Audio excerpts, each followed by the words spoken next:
नमस्कार। आज हम एक बहुत ही दिलचस्प कानूनी सवाल को समझने वाले हैं। एक ऐसा सवाल जो एक शाही इमरजेंसी की वजह से खड़ा हो गया था। अब ये कोई मनगढ़ंत सवाल नहीं है, ये सच में हुआ था। साल 1902 में लंदन के लोगों के सामने असल में यही मुश्किल आ खड़ी हुई थी। जरा सोचिए, इतनी बड़ी घटना और बस 2 दिन पहले उसे टाल दिया गया। इस एक खबर ने हजारों कॉन्ट्रैक्ट्स में उथल-पुथल मचा दी। लोगों ने जुलूस देखने के लिए कमरे किराए पर लिए थे, नौसैनिक परेड के लिए नावें बुक की थीं, सब कुछ गड़बड़ा गया। और इसी घटना ने एक ऐसी कानूनी बहस को जन्म दिया जो 100 साल से भी ज्यादा चली। सवाल ये था कि जब कोई कॉन्ट्रैक्ट इस तरह अचानक खत्म हो जाता है तो जो भी पैसों का नुकसान हुआ है वो कौन भरेगा। तो शुरुआत में अदालतों ने जो जवाब दिया वो बड़ा ही सीधा और कह सकते हैं कि थोड़ा कठोर था। देखिए, हुआ ये कि एक प्रमोटर ने कॉन्सर्ट के लिए म्यूजिक हॉल किराए पर लिया, लेकिन कॉन्सर्ट से पहले ही हॉल में आग लग गई।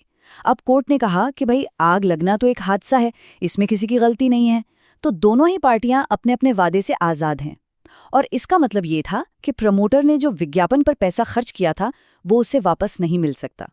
इस फैसले ने एक सिद्धांत बना दिया कि जब किस्मत का खेल हो तो कानून बीच में नहीं आएगा। जिसका जो नुकसान हुआ वो उसी का रहेगा। चलिए अब वापस उसी राज्याभिषेक वाले मामले पर आते हैं। देखते हैं कि उस आदमी के साथ क्या हुआ जिसने जुलूस देखने के लिए कमरा किराए पर लिया था। तो चैंगलर नाम के एक शख्स ने लगभग 1441 पाउंड में कमरा लिया। उसने 100 पाउंड एडवांस भी दे दिए, लेकिन जब राज्याभिषेक ही टल गया तो उसने अपने 100 पाउंड वापस पाने के लिए केस कर दिया। अब म्यूजिक हॉल वाले केस को देखते हुए क्या लगता है कोर्ट ने क्या फैसला सुनाया होगा? यकीन करना मुश्किल है, पर फैसला बहुत सख्त था। चैंडलर को न सिर्फ अपने 100 पाउंड वापस नहीं मिले, बल्कि उसे बाकी के 41 पाउंड भी देने पड़े। यही था वो नुकसान को वहीं रहने दे वाला नियम। मतलब घटना होने से पहले जो पेमेंट हो गई या होनी थी वो वैसी ही रहेगी। करीब 40 सालों तक यही चैंडलर वाला नियम ही कानून था, लेकिन बहुत से कानूनी विशेषज्ञों को ये बेहद अन्यायपूर्ण लगता था। और फिर 1943 में दूसरे विश्व युद्ध के दौरान एक नया केस आया जिसने अदालतों को ये सोचने पर मजबूर कर दिया कि क्या पुराना तरीका वाकई सही था। ये मामला था एक पोलिश कंपनी का जिसने एक इंग्लिश फर्म को मशीन बनाने का ऑर्डर दिया और 1000 पाउंड एडवांस दिए, लेकिन तभी जर्मनी ने पोलैंड पर हमला कर दिया और जंग छिड़ गई। अब डिलीवरी तो हो नहीं सकती थी, कॉन्ट्रैक्ट खत्म हो गया, तो पोलिश कंपनी ने अपने 1000 पाउंड वापस मांगे। इस बार अदालत ने अपना मन बदल लिया।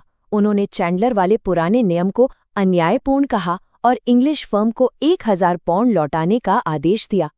एक नया सिद्धांत सामने आया, अन्यायपूर्ण संवर्धन को रोकना। मतलब एक पार्टी को ऐसी स्थिति से फायदा नहीं होना चाहिए जहां दूसरे को कुछ भी न मिला हो।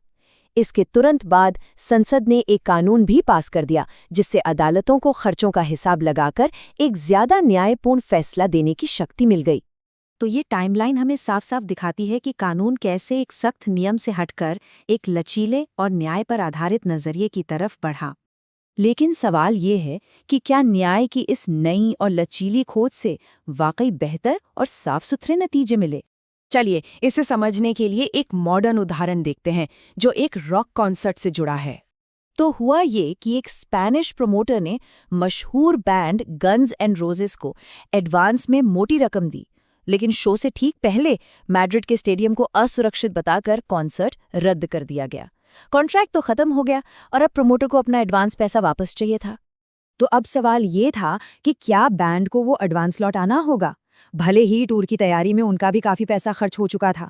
अब नए कानून के हिसाब से अदालत के पास एक न्यायपूर्ण यानी सही समाधान खोजने की आजादी थी और अदालत ने फैसला दिया कि बैंड को पूरा पैसा लौटाना होगा। जज का मानना था कि यही न्यायपूर्ण है, क्योंकि प्रमोटर को भी बहुत बड़ा करीब $4.5 लाख का नुकसान हुआ था। तो आप देख रहे हैं, पूरी तरह से इंसाफ करने की ये कोशिश कभी-कभी बहुत उलझे हुए और अप्रत्याशित नतीजे दे सकती है। इसका एक और उदाहरण है बीपी बनाम हंट का केस। ये लीबिया में तेल निकालने का एक बहुत बड़ा सौदा था। बीपी ने सारा पैसा लगाया इस शर्त पर कि जब तेल निकलेगा तब उसे वापस मिलेगा, लेकिन लीबिया की सरकार ने ही तेल के कुओं पर कब्जा कर लिया। कॉन्ट्रैक्ट खत्म, इस मामले में कोर्ट ने कॉन्ट्रैक्ट में लिखी जोखिम की शर्तों को नजरअंदाज कर दिया और एक न्यायपूर्ण रकम तय करने की कोशिश की। नतीजा 57 दिनों तक केस चला और फैसला बहुत ही उलझा हुआ और जटिल था। ये मामला दिखाता है कि कैसे एक साफ नियम को छोड़कर न्याय के अस्पष्ट रास्ते पर चलना एक कानूनी दलदल बना सकता है। और यहीं से एक उल्टा सवाल उठता है, क्या वो पुराना बेतुका लगने वाला नियम शायद ज्यादा समझदारी भरा था? देखिए, न्याय के बारे में सोचने के दो तरीके हैं। आधुनिक नियम कहता है कि जब कोई समस्या हो जाए तो उसके बाद आकर पूरा इंसाफ करो, लेकिन पुराना नियम कहता था कि कॉन्ट्रैक्ट करने से पहले ही एक साफ और पक्का नियम दे दो। इस बहस का निचोड़ ये है कि कानून का काम क्या है, गड़बड़ होने के बाद उसे ठीक करना या लोगों को पहले से ही योजना बनाने में मदद करना ताकि गड़बड़ हो ही ना। चलिए, इस फर्क को एक आसान से उदाहरण से समझते हैं। मान लीजिए एक पेंटर को एक फैक्ट्री पेंट करने का $1 लाख का कॉन्ट्रैक्ट मिला। पेंटर ने काम शुरू करने के लिए $30,000 खर्च कर दिए। मालिक ने उसे $20,000 एडवांस दे दिए और फिर फैक्ट्री में आग लग गई, कॉन्ट्रैक्ट खत्म। अब देखिए, पुराने चैंडलर नियम के हिसाब से पेंटर को $20,000 रखने को मिलते, लेकिन उसने 30,000 खर्च किए थे तो उसका 10,000 का नेट लॉस होता। मालिक अपने $20,000 खो देता। नियम कठोर था पर सबको पता था कि क्या होगा। वहीं नए नियम के तहत मामला उलझ जाता है। पेंटर को शायद एडवांस लौटाना पड़े, फिर अपने खर्चे वसूलने के लिए लड़ना पड़े। नतीजा क्या होगा ये जज पर निर्भर करता है। तो तर्क ये है कि पुराना कठोर नियम पार्टियों को पहले से ही आग जैसे खतरों के लिए कॉन्ट्रैक्ट में योजना बनाने या बीमा खरीदने के लिए मजबूर करता था। जैसा कि प्रोफेसर विक्टर गोल्डबर्ग कहते हैं, हमारा ध्यान इस पर नहीं होना चाहिए कि घटना के बाद न्याय कैसे हो, बल्कि इस पर होना चाहिए कि घटना से पहले बेहतर योजना कैसे बनाई जाए। तो आखिर में सवाल यही है कि जब कॉन्ट्रैक्ट टूटते हैं तो कानून का लक्ष्य क्या होना चाहिए? हर मामले में पूरी तरह से निष्पक्ष होना या ऐसे नियम देना जिनका अनुमान लगाया जा सके? ये एक बहुत बड़ा सवाल है जिसका कोई आसान जवाब नहीं है। और ये दिखाता है कि कैसे 100 साल से भी पहले एक राजा की बीमारी आज भी हमारी कानूनी दुनिया को प्रभावित कर रही है।